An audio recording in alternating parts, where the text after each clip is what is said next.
Curitiba, início da década de 1920.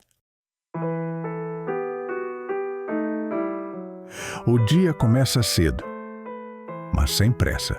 O sol atravessa uma névoa leve, comum nas manhãs frias do Planalto Paranaense, e revela uma cidade que ainda caminha no ritmo dos passos humanos.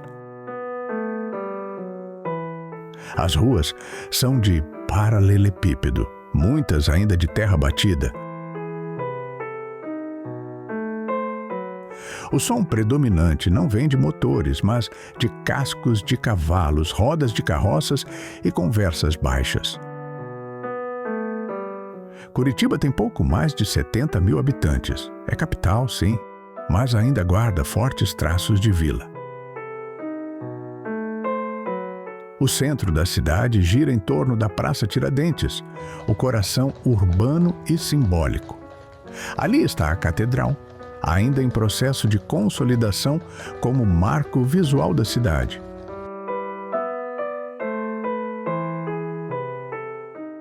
Comerciantes abrem suas portas cedo.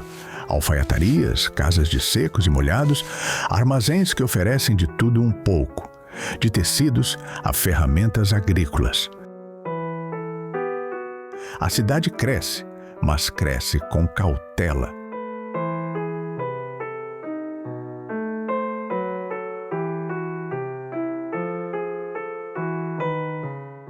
O frio molda hábitos, a arquitetura e até o comportamento.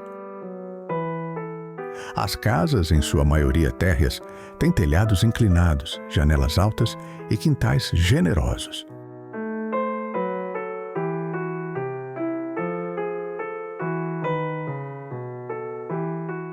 Muitas famílias mantêm no próprio terreno parte do que consomem no dia a dia.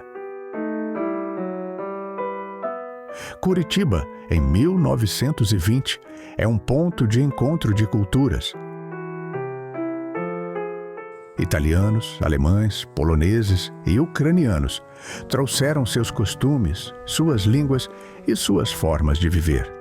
Esses imigrantes não apenas ocupam a cidade, eles a constroem, tijolo por tijolo, hábito por hábito. E enquanto o Brasil vive os ecos da Primeira Guerra Mundial e da República Velha, Curitiba observa o mundo à distância. Silenciosa, organizada, a cidade sente que está prestes a entrar em um novo tempo. E esse novo tempo logo começaria a se mover sobre trilhos. O bonde elétrico é um dos grandes símbolos da Curitiba de 1920.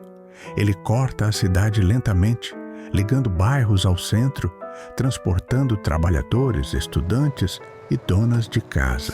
Para muitos, o bonde representa o futuro passando diante dos olhos. As linhas percorrem ruas como a Rua 15 de Novembro, que começa a se firmar como eixo comercial. Ainda não é o calçadão que conhecemos hoje, mas já pulsa movimento.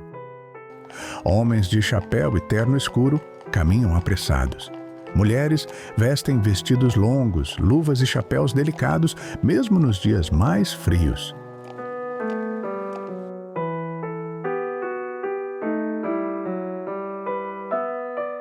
A vida urbana se organiza em torno do comércio, dos serviços e dos espaços de convivência. As pessoas se encontram, trocam informações, observam a cidade crescer. Curitiba começa a assumir uma rotina mais definida, mais urbana, mais conectada. A iluminação pública avança, ainda que de forma gradual.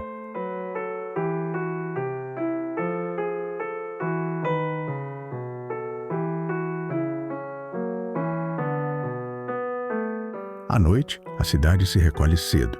O frio encurta os dias e o silêncio toma conta das ruas. O lazer acontece em clubes sociais, pequenos teatros e apresentações musicais discretas, sempre com um tom contido, característico da cidade. O Teatro Guaíra, ainda distante da grandiosidade atual, já simboliza a ambição cultural de Curitiba.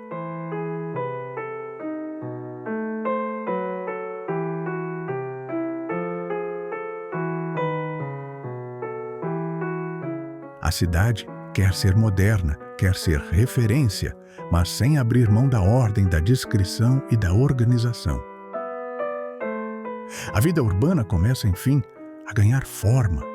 Serviços públicos se expandem, o comércio se fortalece e Curitiba passa a se enxergar como algo maior do que apenas um ponto no mapa do sul do Brasil. Mas essa cidade que cresce também se constrói no esforço diário de quem trabalha. A rotina começa cedo para quem vive do comércio, da agricultura ou dos serviços públicos. Muitos moradores mantêm uma ligação direta com o campo, mesmo vivendo na área urbana. Os imigrantes desempenham um papel central nesse momento histórico. Os bairros começam a se formar a partir dessas comunidades. Cada grupo imprime sua marca na cidade, na arquitetura, na culinária, nas festas e na maneira de ocupar o espaço urbano.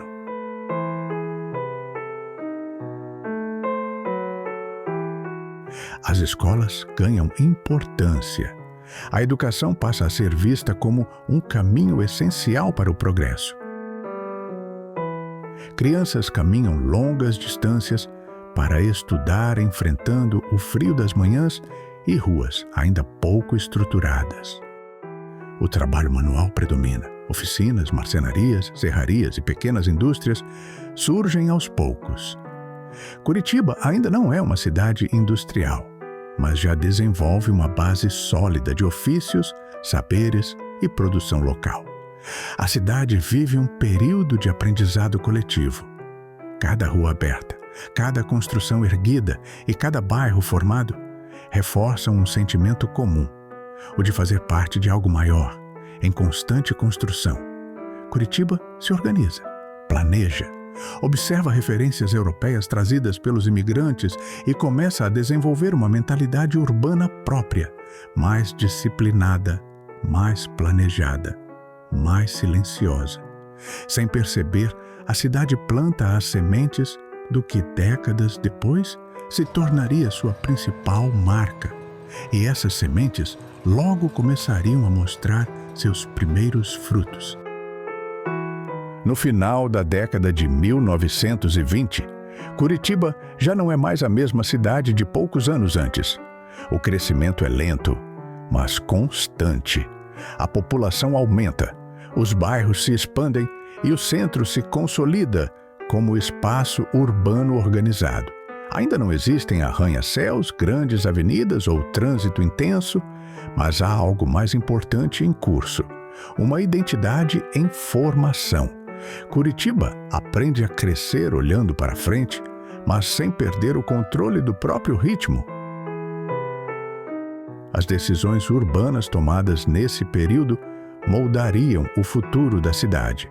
A preocupação com organização, mobilidade e espaços públicos começa aqui, ainda de forma discreta, quase imperceptível.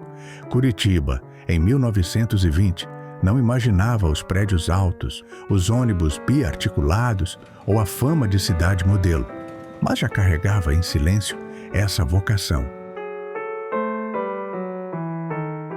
E talvez seja isso que torne esse tempo tão especial. Uma cidade que ainda não sabia exatamente o que seria, mas já entendia quem era. Entre o som dos bondes, o frio das manhãs e o passo lento das pessoas, Curitiba escrevia, sem pressa, os primeiros capítulos de sua história moderna.